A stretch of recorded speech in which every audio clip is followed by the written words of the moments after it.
시청자 여러분 안녕하세요. 코인 뉴스룸 진행의 이지영입니다.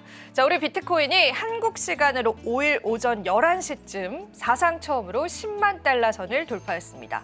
자, 이제 시장은 새로운 국면에 들어섰는데요. 많은 투자자분들께서 열광하고 있는 분위기 지금까지도 느껴지고 있습니다. 자, 오늘도 함께해 주실 분 소개해 드리면서요. 오늘 시장에 관한 이야기 나눠보도록 할게요. 박정환 작가님 함께해 주셨습니다. 작가님 안녕하세요. 네, 안녕하세요. 작가님, 저희가 드디어 10만 달러 선을 돌파했습니다. 네, 너무 역사적인 순간이고 네. 저희 대기실에 있다가 앵커님이 말씀 주셔가지고 저도 계속해서 아침부터 창을 보고 있었는데 이 뭔가 변화의 조짐이 좀 보이긴 했습니다. 그게 이제 어디에서 변화의 조짐을 봤냐 하면은 기본적으로 선물 거래소에서 이미 CME에서는 10만 달러를 넘은 지가 좀 됐습니다.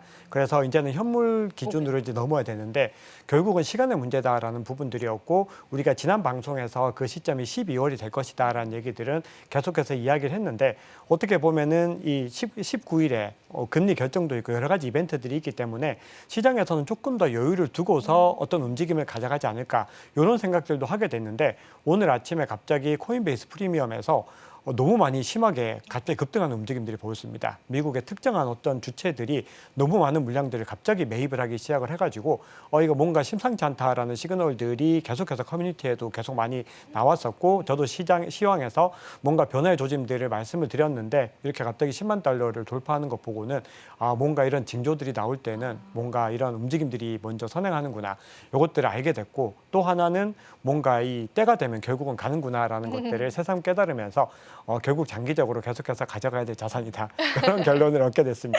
작가님, 오늘따라 굉장히 이제 표정이 좋으시고 컨디션이 좋아 보이십니다. 사실 선물 시장에서 먼저 그 반응이 나왔었고 그리고 코인베이스 프리미엄이다라고 하면 미국 내에 있는 어떤 특정 집단들에게서도 그런 시그널들이 나왔었고 그다음에 이제 업비트 기준으로도 10만을 돌파를 하게 됐습니다. 네. 이제 가장 저희가 사실 준비된 내용이 있지만 실시간적인 속보를 또 다뤄봐야 될 것 같은데 그러면 작가님 생각하실 때 이제 10만이라는 고지를 넘었다면 앞으로 어디까지의 상승까지 시장에선 내다보고 있을까요? 네, 지금 시장에서는 기본적으로 가격 발견 기능이 이제 좀 사라진 상황입니다. 왜냐하면 우리가 늘 역사적으로 가보지 않은 길들을 간다라고 하는 거는 언제든지 우리가 어떤 불확실성들이 많이 존재한다라고 볼 수가 있는데 지금 시장에서 어쨌든 10만 달러를 넘었다라고 하는 거는 역사적으로 너무 큰 의미가 있고 만약에 시장에서 이런 환희들을 조금 더 유지할 수 있다라고 했을 때 조정을 받더라도 다시 10만 달러를 지켜내면서 반등을 하게 되면은 기본적으로 가격이 12만 달러까지는 충분히 단기적으로도 갈 수 있다라고 일단 기술적인 관점에서는 그렇게 보는 게 맞는 것 같고요. 오늘 오전에 또 마이크로 스트래티지의 마이크 셀러 같은 경우는 18만 달러까지 갈 수 있다. 또 이런 얘기를 하면서 18만 달러까지 가면은 그때 패닉 셀링이 나올 수 있다. 즉 거기에서 차익 실현 물량들이 많이 나올 수 있다. 이런 얘기들을 하는데 역시나 개인의 견해들인 것이고 우리가 전체적으로 논리적으로 뭔가 확인할 수 있는 범위에서는 11만 3천 달러, 12만 5천 달러 이런 식으로 하나씩 단계적으로 가는 것들을 보면서 판단을 해야 됩니다. 그런데 또 하나 또 의견을 말씀드려 보면은 어쨌든 10만 달러가 돌파했다라고 하는 거는 사람들의 환희가 이제 굉장히 더 차오르는 것이기 때문에 더 많은 수요들이 오는 대신에 중앙화 거래소의 공급은 더 많이 줄어들게 될 겁니다. 그렇게 됐을 때 비트코인에 어떤 단기적으로 활용할 수 있는 유동적인 공급들이 많이 쇼크를 받을 것이기 때문에 단기적으로 뭔가 중단기적으로도 가격의 상승이 조금 더 무게감이 실리지 않을까 개인적으로는 그렇게 생각을 합니다. 사실 저희가 이제 또 다양한 온체인 분석을 했지만 그렇게 또 장기 보유자, 대량 보유자들의 매도는 보이지는 않았던 부분들이 어찌 보면 시그널이지 않았을까 싶어요. 그래서 앞으로 온체인 지표가 조금 더 중요해질 것 같습니다, 작가님. 네, 앞으로 온체인 지표가 더 중요해질 것 같고 실제로 우리가 지금까지 온체인 지표들을 계속해서 보면서 확인했던 것들이 계속해서 맞다는 것이 증명이 되고 있죠. 왜냐하면 사실은 우리가 온체인 지표를 너무 맹신하면 안 되지만 그리고 어떤 기술적인 지표들도 맹신하면 안 되지만 그럼에도 우리가 가장 집중할 수밖에 없는 부분들은 이 비트코인이 유동적인 자산이고 결국은 매수와 매도에 의해서 가격이 결정된다라는 부분들입니다. 비트코인은 내재 가치가 없다라고 하는데 그 얘기가 이 비트코인 자체가 스스로 뭔가 매출이나 수익을 발생시키지 않기 때문에 결국은 그 온체인상에서 어떤 거래들이 일어났는지를 살펴봤을 때 정황들을 가장 잘 알 수 있는데 오늘 아침 같은 경우도 갑자기 코인베이스 프리미엄 갭이 아주 좀 비현실적으로 갑자기 높아진다는 거죠. 그 얘기는 뭔가 작정하고서 지금 매집을 하고 있다는 얘기인데 그럼 왜 그렇게 작정하고 매집을 하고 있는 것일까를 생각해 보면은 이 핵심적인 주체들은 뭔가 그 변화들을 미리 인지하고 있다라는 것이고 결국은 어떻게 해서든 그 흐름을 이끌어내려고 한다라는 것을 의미하기 때문에 우리가 온체인 지표가 단기적으로 바로바로 뭔가 들어맞지는 않더라도 중장기적인 관점에서는 아직까지는 가장 유효하게 사용할 만했다. 이렇게 볼 수가 있겠습니다. 맞습니다. 온체인 지표 100% 신뢰할 수는 없지만은 우리가 그래도 어느 정도 좀 데이터적으로 확인해 볼 수 있는 거라서 무게감이 계속 실리는 것 같아요. 그러면은 사실 이게 시나리오가 저는 조금 헷갈리는 게요. 우리가 사실은 비트코인 쪽에서 이제 알트코인 쪽으로 자금이 넘어갔다라는 그런 분석이 최근에 많았잖아요. 네. 그래서 알트코인 시즌 랠리다. 실제로 몇몇 알트코인들은 급등을 보여주기도 했고. 근데 이런 상황에서 비트코인 쪽으로의 갑자기 10만 달러 돌파는 우리가 예상했던 패턴들이 깨지는 거지 않을까요, 작가님? 예상했던 패턴이 그대로 들어맞는 거다. 그대로 이렇게 볼 수 들어가는 있습니다. 거예요? 네. 이걸 우리가 이제 이렇게 설명을 드리면 좋을 것 같아요. 비트코인이 그동안에 왜 갑자기 멈춰서 계속 멈췄을까? 있었을까? 그 사이에 알트코인이 왜 계속 펌핑을 했을까를 생각을 해보면은 과거에도 비슷한 패턴이 있었는데 이거는 뭐 비슷하다기보다는 동일한 패턴이라고 봐야 됩니다. 결국은 비트코인이 먼저 대세 상승장으로 쫙 먼저 올라가고 나면은 알트코인들이 그 사이에 지지부진한 움직임을 보입니다. 그래서 그동안에 계속해서 알트코인 시즌 인덱스 지수가 25에서 30, 아무리 많이 가도 35 사이에서 왔다 갔다 하면서 왜 자꾸 비트코인만 가는 거야 라는 불만들이 시장에서 많이 나왔는데 그러다가 어느 순간 비트코인이 멈추고 알트코인 시즌 인덱스가 올라가서 어제는 90까지 터치했습니다. 맞아요. 거의 가장 과열된 구간들, 즉 지난 3월에도 85까지밖에 못 갔는데 90까지 갔다는 것은 그 얘기는 알트코인도 이미 랠리의 정점을 한번 찍었다라는 의미이기 때문에 그렇게 됐을 때 비트코인은 이제 비트코인이 갈 때가 됐구나. 왜냐하면은 그 사이에 키 맞추기를 했던 겁니다. 비트코인이 너무 갔다 보니까 알트코인도 이 비트코인에 맞춰서 어느 정도 올라가 줘야지 같이 이제 전체적인 어떤 산업의 흐름들을 같이 끌어갈 수 있는데 그동안에 비트코인만 너무 많이 올라갔다 보니까 알트코인이 도태돼 있었는데 이제 어느 정도 올라가니까 이제는 다시 비트코인이 출발할 때가 됐구나라고 해서 올라가는 양상입니다. 그래서 제가 저희 채널에서도 늘 말씀드리는 게 비트코인이 결국은 갈 때가 되면 가는 거기 때문에 우리가 지금 잠시 주춤한다고 해서 비트코인의 상승세가 끝났다 이렇게 보시면 곤란하고 결국은 키 맞추기가 끝나면 다시 비트코인이 가는 거고 또 그리고 비트코인이 좀 가다 보면은 다시 알트코인이 또 랠리를 시작을 합니다. 그래서 지금부터는 사실 비트코인이 랠리를 시작을 하게 되면은 알트코인을 매집하는 게 투자 관점에서는 조금 더 유리할 수도 있죠. 왜냐하면은 비트코인 랠리가 일정 부분 가고 나면은 그 다음엔 또 알트코인들이 더 많이 가게 될 거기 때문에 이 흐름들이 내년 1월과 그리고 뭐 5월 정도까지 6월까지도 대세 상승장이라고 하는 그 랠리들이 이어질 가능성이 있기 때문에 우리가 비트코인을 굳건하게 가지고 있어야 되는 첫 번째 전제 조건을 지키시면서 이후에 조정을 받는 구간에서는 내가 조금 더 수익적인 것들 노려보신다라고 했을 때는 지금부터는 비트코인보다는 알트코인을 향하는 게 투자 관점에서는 조금 더 효율적인 투자다 이렇게 볼 수가 있겠습니다. 그럼 이전에도 비트코인이 먼저 상승을 하고 알트코인이 키 맞추기를 하고 또 비트코인이 재상승하고 그다음 알트코인 랠리가 왔었던 패턴들이 있었던 건가요? 작가님? 맞습니다. 12월 달에 딱 그런 패턴이었는데 사실 지금 흐름들은 지난 2020년 그러니까 딱 4년 전 대선 이후 패턴과는 패턴 자체는 흐름은 거의 비슷한데 디테일하게 봤을 때는 좀 차이가 있는 부분이 알트코인 시즌이 오는 시기들이 너무 빨랐습니다. 가령 이 비트코인 도미넌스 한번 살펴보시면은 전체적인 흐름들이 지난 이제 2020년 12월 보시면은 12월 달에 요 정도까지 상승하고 다시 비트코인 도미넌스가 상승을 했습니다. 그 얘기는 일정 부분만 알트코인이 상승을 했고 그 이후에 다시 비트코인 장세가 이어졌다는 건데 지금 한번 보시면은 비트코인 도미넌스가 이렇게 무너져 버렸거든요. 이 정도 무너졌다는 거는 과거 대세 상승장 대비로는 알트코인 시즌이 훨씬 더 월등하게 일단 왔다는 겁니다. 그렇게 되면은 전체적인 사이클 패턴도 달라질 수 있기 때문에 우리가 생각하는 것보다는 대세 상승장의 정점이 좀 빨리 올 수도 있다. 이런 생각을 해볼 수도 있는데 그럼에도 우리가 과거 대세 상승장 사이클로 봤을 때 그 흐름들을 대입을 하면은 그래도 내년 상반기 정도는 더 지나야 되지 않을까 이런 전망들이 시장에서는 좀 더 강하다고 볼 수 있죠. 지금 시장에 관해서 이제 저희가 들어맞는 패턴도 있고 좀 깨진 패턴들이 있어가지고 사실은 저는 쉽지만은 않은 것 같아요. 지금 시장이. 지금 시장은 너무 어려운 시장입니다. 그쵸. 사실은 굉장히 어려운 시장이 맞고 트레이더들도 이렇게 들어보면은 지금 시장이 너무 어려워가지고 단기적으로 판단을 하기는 진짜 너무 애매하다라는 네. 얘기를 많이 합니다, 실제로. 그래서 우리가 이런 시즌일수록 너무 막 사고 팔기를 반복하기보다는 전체적으로 내가 생각하는 우량한 코인들 위주로 해서 좀 매집 전략을 계속해서 좀 꾸준히 유지를 하면서 뭔가 관망하는 관점들을 가져가는 것이 더 도움이 된다라고 생각을 하고, 그리고 뭔가 본격적인 매도 움직임들은 내년을 기점으로 해서 좀 가져가 보는 것이 좋지 않을까 그렇게 생각을 합니다. 네, 좋습니다. 자, 이렇게 해서 저희가 10만 달러 터치에 관한 이야기들 작가님과 정말 바삐 한번 나누어 봤고요. 앞으로의 전략들도 잡아드릴 예정이기 때문에 우리 시청자분들 저희 코인 뉴스룸과 함께 팔로우 해보시면 될 것 같습니다. 자, 그러면은 이야기들 좀 하나하나 저희가 준비된 얘기들 풀어보도록 할게요. 일단 저희 최근에 있었던 중요한 사건에 관해서 한번 정리는 조금 필요할 것 같습니다. 국내 거래소의 역김치 프리미엄 발생을 했었죠. 이 맞습니다. 이야기 한번 작가님께서 좀 정리해 주시면 감사하겠습니다.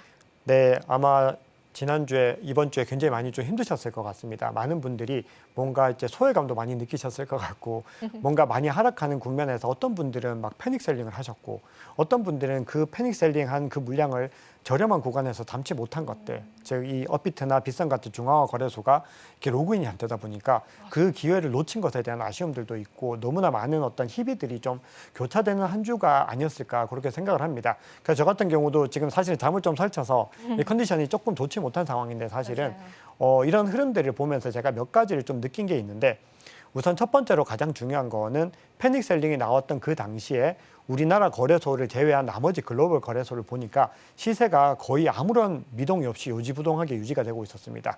이 얘기는 시장에서는 이 비트코인의 장기적인 상승에 압도적인 무게감을 싣고 있는 시그널이다, 이렇게 볼 수가 있기 때문에, 그때 이제 우리가 만약에 어떤 상황이 발생하게 됐을 때는 국내 거래소의 상황만 주시하는 것이 아니라 글로벌 거래소도 같이 살펴보시면은 시장의 흐름을 조금 더 깊이 있게 들여다볼 수 있지 않을까 그렇게 생각을 했고, 두 번째로 중요한 부분은 결국은 업비트에 우리가 로그인이 안 됐다라고 하는 부분들이 중요한데, 우리가 난 유월 키, 난 유월 비트코인이라는 얘기가 있죠. 결국은 내가 이 주도권을 가지고 있지 않으면 이건 내 비트코인이 아니다라는 얘기가 있는데, 이번이 아마 그런 어떤 가장 전형적인 예였다고 생각을 합니다. 그래서 물량이 뭐 몇백만 원에서 몇천만 원, 뭐 그것도 사람마다 다 다릅니다. 그게 굉장히 큰 자산일 수 있는데, 뭔가 어떤 소규모 물량들을 가지고서 있으신 분들은 사실 업비트 거래소에 넣어두는 게 더 안전합니다. 왜냐하면은 개인 키를 본인이 관리하다 보면은 그쵸. 뭔가 좀 허술하게 관리가 될 수 있는데, 뭔가 본인의 자산이 억대 이상의 자산을 가지고 있다라고 했을 때는 이 업비트에 너무 집중을 하기보다는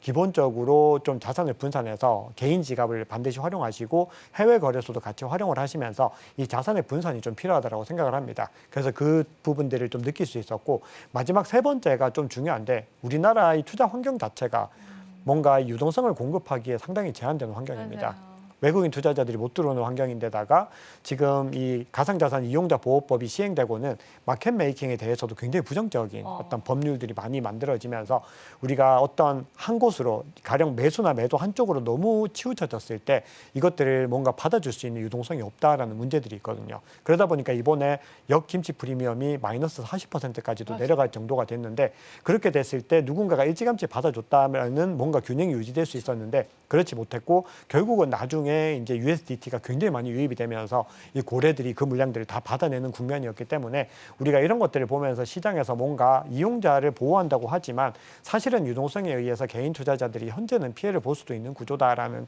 좀 생각들을 하게 되면서 뭔가 여러 가지로 좀 복잡했던 한 주가 아니었나. USDT가 유입이 됐다라는 거는 그러면은 이제 해외 투자자분들 유입됐다라고 해석을 해볼 수 있는 건가요? 국내 거래소, 국내 투자자들입니다. 한국의 고래 세력들이 한국 그렇게 고래 움직였고, 세력들이 들어온다. 그래서 USDT를 통해서 이제 매집을 하는 전략들을 그런 가져갔고, 전략을 가져갔군요. 네, 그걸 이제 해외 거래소에서 많이 가져온 거죠. 왜냐하면 이제 업비트에도 USDT가 상장이 되어 있기 때문에 그렇네요. 그걸 통해서 굉장히 많은 자금들을 또 유동을 시켜내면서 변화들을 만들어냈습니다.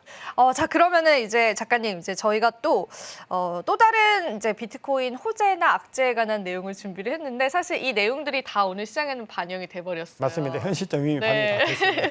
그래서 그래도 한번 짚어주시면 좋으실 것 같아요. 네. 네, 우리가 지금 지난주에 좀 있었던, 그렇게 금주에 있었던 중요한 이슈 중에서 미국 정부의 물량이 또 이동했다라고 하면서 소폭 조정을 받았습니다. 그런데 우리가 시장이 우상향을 향하고 있다는 또 명백한 증거가, 만약에 이런 식으로 갑자기 또 물량이 이동한다고 했을 때는 시장이 생각보다 많은 공포감에 쌓일 수 있습니다. 가령 예를 들어서 2만 개 정도의 비트코인을 갑자기 옮겼는데 물론 전체적으로 한 50% 정도는 코인베이스의 커스터디 월렛으로 옮겼지만 그럼에도 나머지 물량들의 행방에 대해서는 시장에서 매도한 것이 아닌가 이런 불안감들이 많이 나오기도 했다는 거죠. 그래서 소폭 조정을 받았는데 생각보다 훨씬 더 방어를 잘하면서 상승하는 것들을 보면서 시장은 절대적으로 지금 우상향을 보고 있다, 현 시점에서는. 그래서 그 구간들이 언제까지 이어질지 모르겠지만 뭔가 우리가 원하는 10만 달러를 돌파하는 그 구간까지도 시장에서는 불리시한 관점을 유지하고 있구나라는 걸 알게 됐고, 그리고 10일 날, 12월 10일이죠. 이 마이크로소프트가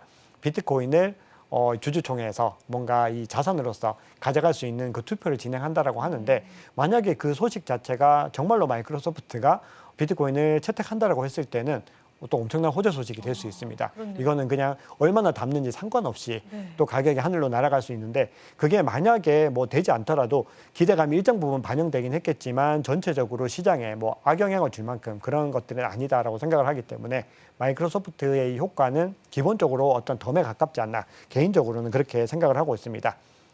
자, 그런데 중요한 부분들은, 그리고 마이크로스트래티지가 또 물량을 매집을 했습니다. 비트코인을 계속해서 모으고 있으면서 본인들이 전환사채를 발행해서 추가적으로 월등하게 더 모으겠다고 얘기를 하면서 미국의 기관들과 기업들이 비트코인을 계속해서 채택하고 있습니다. 그래서 시장에서는 뭔가 불리시한 움직임들을 계속해서 가져가는데, 개인적으로 가장 중요한 소식은 이 소식입니다. 폴 애킨스가 드디어 SEC 위원장으로 정식으로 이제 됐습니다. 지명이 됐습니다. 네, 그래서 이 소식들이 아마 비트코인의 10만 달러를 돌파하는데 상당한 영향을 줬다고 생각을 합니다. 시장에서는 지금 이미 공화당이 상원과 하원을 다 이제 완전히 다 수입을 한 것이 확정이 됐습니다. 둘의 어떤 의석 차이가 이미 이제 공식적으로 나왔고, 이제 모든 어떤 연결고리에서 마지막 연결고리가 하나 남아 있었는데, SEC 위원장이 누가 될 것인가? 그럼 결국 SEC 위원장이 누가 되느냐에 따라서 규제의 방향성 자체가 확연하게 달라질 수 있다는 기대감이 나왔는데, 이 폴 애킨스라고 하는 사람이 SEC 위원 시절부터 SEC의 규제에 대해서 아주 안 좋은 관점, 아주 부정적인 목소리를 많이 냈습니다. 왜 자꾸 업계를 갖다가 탄압해서 뭔가 이렇게 너무 많은 압박들을 통해서 산업을 막느냐, 이런 얘기들을 본인이 계속해서 주장을 해왔다는 거죠. 그런데 이런 사람이 SEC 위원장이 됐다라고 하는 것은 지금까지 게리 겐슬러가 했던 어떤 행보와는 완전히 반대될 수 있겠다라는 기대감이 나오고 있고, 그리고 SEC 위원이 총 5명인데 현재 이 헤스트 피어스와 마크 우에다라고 하는 위원이 친암호화폐 인사인데, 여기에 폴 애킨스가 들어가면서 이제 3대2가 된 3대2가 겁니다. 됐네요. 그렇게 되면은 모든 어떤 의결권에서 더 우위를 점하는 거죠. 그렇네요. 그게 민주당 시절에 게리 겐슬러가 그런 상황이었습니다. 3대2로 그쪽에서는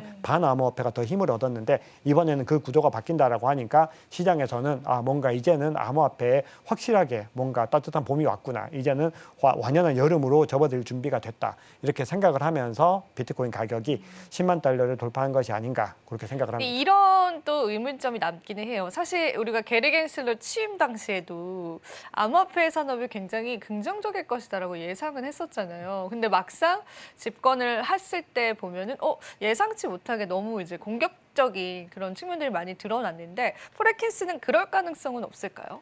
너무 좋은 질문이십니다.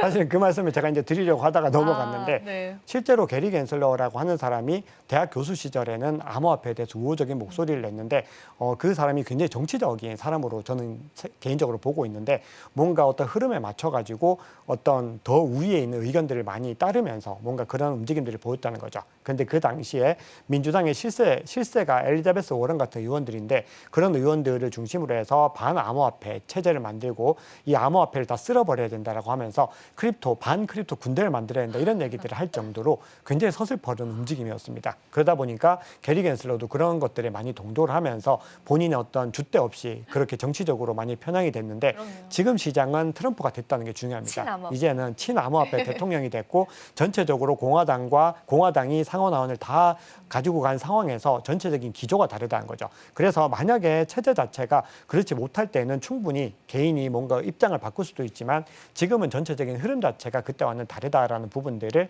시장에서는 조금 더 중요하게 보고 있는 것 같습니다. 아, 좋습니다. 아, 정말 저희가 오늘 정말 숨가쁘게 많은 이야기를 나누게 되는 것 네, 같은데요. 정말 숨가쁘게 이야기를 하고 있습니다. 근데 오늘 작가님 또 굉장히 말이 술술술 또 잘 얘기를 해주셔서 우리 투자자분들 도움 되실 것 같습니다. 지금 현재 녹화 시간 기준으로 비트코인이 10만 3천 달러 선까지 돌파됐습니다. 급격하게 조금 올라가고 있거든요. 그래서 어디까지 상승이 나올지의 여부들도 지켜보셔야 될 것 같고 숨고르기 들어갈지의 여부들도 많이들 궁금해하실 것 같습니다. 자, 그리고 다른 이야기로 좀 넘어가서 비트코인의 펀더멘탈 이야기를 좀 해볼 텐데 시장에 이미 반영이 되긴 했지만 그래도 작가님 한번 짚어주시면 감사하겠습니다. 네, 우리가 시작할 때 온체인 지표 이야기를 했습니다. 네. 결국은 저희가 좀 의지할 수 있는 데이터들이 많지 않습니다. 이 시장에서는 뭐 이 주식 시장에서와 같은 재무제표, 물론 그런 것들이 레이어 1에서는 있습니다. 뭐 이더리움이라든지 솔라나 같은 경우는 재무제표와 거의 비슷한 것들을 만들어낼 수 있지만 비트코인 같은 경우는 앞서 내재 가치가 없다. 즉 스스로는 매출이나 수익을 발생시키지 않는다라는 점에서 온체인 지표를 중요하게 봐야 된다라고 강조를 드렸습니다. 그래서 중요한 온체인 지표 한번 살펴보시면은 기본적으로 비트코인 네트워크가 건강하게 유지되는지를 보려면은 채굴이 왕성하게 이루어져야 됩니다. 아, 그런가요? 채굴 해시레이트가 계속해서 유지가 되면서 채굴 파워들이 동원이 돼야지 우리가 계속해서 시장이 근본적인 상승을 할 수 있는데 채굴 해시레이트가 높은 수준을 유지하게 되면은 결국은 2주마다 경신되는 채굴 난이도도 계속해서 올라가게 되는데 채굴 난이도가 지금 보시면은 역사상 최고치를 계속해서 경신하고 있습니다. 이 얘기는 채굴자들이 비트코인 채굴을 갖다가 열심히 계속해서 하고 있다는 의미고 이 얘기는 비트코인의 장기적인 성장성이 아주 좋다라는 의미로 볼 수 있기 때문에 우리는 여기서 이 비트코인의 펀더멘탈이 강하다. 이것들을 확인할 수 있습니다. 자, 그리고 또 중요한 것은 그럼에도 불구하고 매도세가 많이 나오는지를 봐야 되는데 지금 비트코인 고래, 1000개 이상 가지고 있는 비트코인 고래들의 움직임 보면은 지금 요 정도밖에 매도를 안 했습니다. 지난 대세 상승장 구간들 한번 살펴보시면은 월등하게 매도하는 걸 볼 수가 있죠. 이렇게 많이 대세 상승장 구간에서 매도를 했는데 아직까지 이 정도 매도를 했다는 것은 아직까지 고래들은 더 상방을 보내. 시작도 하지 않았구나라고 보고 있을 수 있습니다. 근데 이 얘기는 좀 조심하셔야 되는데 네. 시작도 하지 않았다고 하지만 끝도 생각보다 가까울 수 있습니다. 맞아요. 이 템포가 빨라지면은 우리의 어떤 패턴들을 빼앗으려고 하기 때문에 이 흐름들이 빨라질 수 있는데 어쨌든 대세 상승장이 남은 구간들이 많이 있다라는 것을 확인할 수 있고 그리고 한번 보시면은 비트코인의 거래소에 잔액들이 계속해서 줄어들고 있는데 지금 보시면 급락하고 있습니다. 그만큼 계속해서 장기 보유자들은 매도도 하고 있지만 아직까지 더 기다릴 거야 하면서 계속해서 거래소에서 뺀다는 것이고요. 그러다 보니까 비유동적인 공급만 늘어나고 있습니다. 계속해서 물량을 쥐고서 아직까지는 팔 때가 아니다라고 가지고 있다는 거죠. 그러면 이런 흐름들이 계속해서 나오고 있다는 것은 비트코인이 장기적으로 상승할 수 있는 여력들이 많이 남았다. 우리는 이렇게 볼 수 있는 거고 만약에 이 비유동적 공급이 떨어지기 시작한다. 즉 보시면 2021년 볼까요? 굉장히 많이 떨어졌죠. 네. 이렇게 하락한다는 거는 굉장히 많은 물량들이 유동적으로 풀리고 있구나. 이 얘기들이 되기 때문에 결국 우리는 이 시점에서는 투자를 갖다가 더 조심해서 접근을 해야 되는 겁니다. 자, 그러면 추가적으로 몇 가지 정도만 네. 더 이제 보여드리겠습니다. 한두 장 정도만 더 말씀을 드릴 텐데 또 중요하게 봐야 되는 지표 중에서는 유동성이 중요합니다. 그래서 M2 글로벌 M2 통화 같은 경우는 이 시장에서 정말로 달러 유동성이 얼마나 많이 풀리는지 그런 법정화폐 유동성을 의미한다라고 했을 때 이 온체인에서 유동성을 의미하는 거는 스테이블 코인입니다. 근데 이 스테이블 코인의 거래소 보유량이 급등하는 움직임들을 보여왔습니다. 그러니까 지금 한번 흐름을 보시면은 거래소로 스테이블 코인은 계속해서 들어가고 있는데 비트코인은 계속해서 빠져나오고 있다. 이 얘기는 전형적으로 갈 길이 많구나. 이런 해석을 할 수가 있는 겁니다. 스테이블 코인을 거래소에 넣는다는 건 이걸 통해서 물량들이 계속해서 매입을 한다는 의미인 매입하겠다. 것이고 그죠? 비트코인을 뺀다는 거는 나 비트코인 안 팔래라고 가지고 있는 거기 맞아요. 때문에 그런 흐름들을 우리가 계속해서 확인할 수가 있는 거죠. 자, 그래서 이제 마지막으로 이 장표 한번 말씀을 드려볼 텐데, 요게 이제 이 장표가 이 크립토 퀀트 분석가 중에 한 분이 지금 제시한 장표인데, 요게 나오고 나서 바로 지금 반등을 했습니다, 실제로. 근데 네. 이게 어떤 장표냐 하면은 우리가 단기 어떤 보유자들의 실현과 손실에 대한 것들을 파악하는 지표 중에서 가장 중요한 지표가 SOPR 지표입니다. 얼마나 수익을 보고서 이제 매도를 하는지, 손실을 보고 매도하는지 이런 것들을 확인하는 지표인데 지금 이 SOPR 지표가 1년 기준 365일선과 30일선을 비교를 해가지고 이 30일선 단기선이 장기선 365일선 위로 상승했을 때 지금까지 급격한 상승 랠리가 왔다라는 부분들인데 지금 보시면은 그런 구간들이 도달하면 어김없이 상승 구간들이 왔죠. 근데 지금 보시면 또 돌파를 하고 있는데 10만 달러를 돌파했다는 겁니다. 그만큼 지금 전체적인 추세적인 온체인 지표의 추세도 상승을 향해 있었기 때문에 저도 계속해서 좀 자신 있게 10만 달러는 12월에 갈 수 있다라는 말씀을 계속해서 드렸던 겁니다. 네, 좋습니다. 온체인 데이터 상으로의 시그널들이 상당히 많았던 부분들을 오늘 체크를 해주셨는데요. 우리가 또 이 시장에 너무 열광하기보다는 온체인 데이터 계속 체크를 하면서요. 시장의 상승의 끝이 어딜지를 같이 객관적으로 예측해보면서 대응해 나가시면 좋을 것 같습니다. 자, 오늘도 도움 말씀 주신 작가님께 인사드리면서 보내드리도록 할게요. 작가님 오늘도 고맙습니다. 네, 감사합니다. 네, 코인뉴스로 오늘 기분 좋게 또 마무리 지을 수 있을 것 같습니다. 앞으로 시장의 상승들 같이 한번 지켜보면서요. 추가적인 전략들 이어가겠습니다. 오늘은 여기서 인사드리도록 할게요. 오늘도 시청해주신 여러분 고맙습니다.